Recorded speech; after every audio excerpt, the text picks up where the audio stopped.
Substance abuse has risen for older folks significantly over the last few decades. Now, results from a recent survey from the Substance Abuse and Mental Health Services Administration shows that alcohol abuse rose 107%. This is between 2001 and 2013, and then it continued to rise during the pandemic. Right now, about 1 in 11 adults over the age of 60 have a substance abuse disorder, which centers around alcohol often. So here to talk about how that can happen, what can happen here in families affected by alcohol addiction is our relationship guru, Dr. Kirsten Lind Seal. Thanks for being with us. Yeah, thanks for having me. I know we're talking about alcohol here in that intro, but there are other substances too at play. Yes, absolutely. I mean, medication is a big one, but also cannabis. So cannabis and alcohol sort of rise to the top, but alcohol is particularly pernicious, I would say, because it is so socially acceptable. Why would you say this is such an issue around older adults right now? Yeah, well, so one of the things that happens is older adults tend to take more medications, and so there are interactions that can happen with that. The other thing is, as we get older, there's more of a tendency for falling, which can be really dangerous. And so alcohol plus medications makes falling much more likely. And so that's a real danger. Alcohol affects our bodies differently as we age. As with many things, our bodies change as we age, and so the effects can be stronger.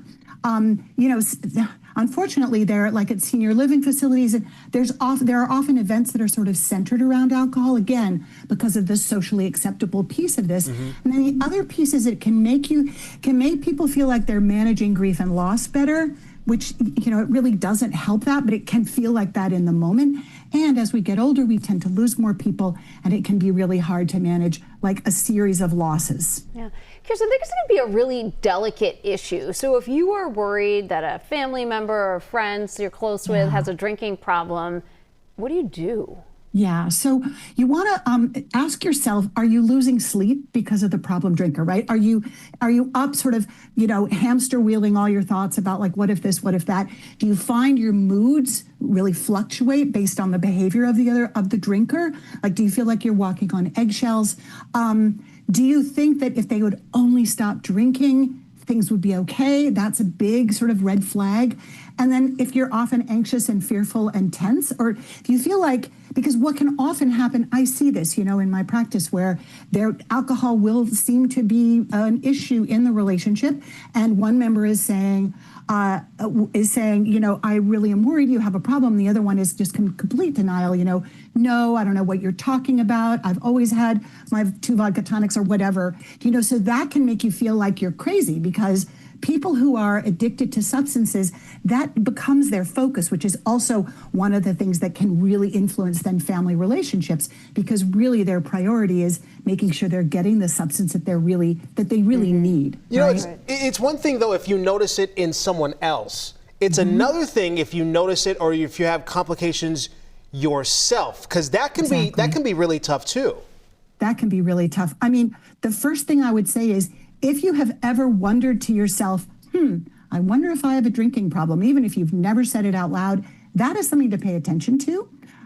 You could ask yourself, is this causing problems for me in my relationships, right? Like if your loved ones have they asked you, do you think you could quit drinking? Or do you think you could drink less? Could you only have 1 beer and not 6? Whatever it is, if family members have been asking you, that's something to really pay attention to.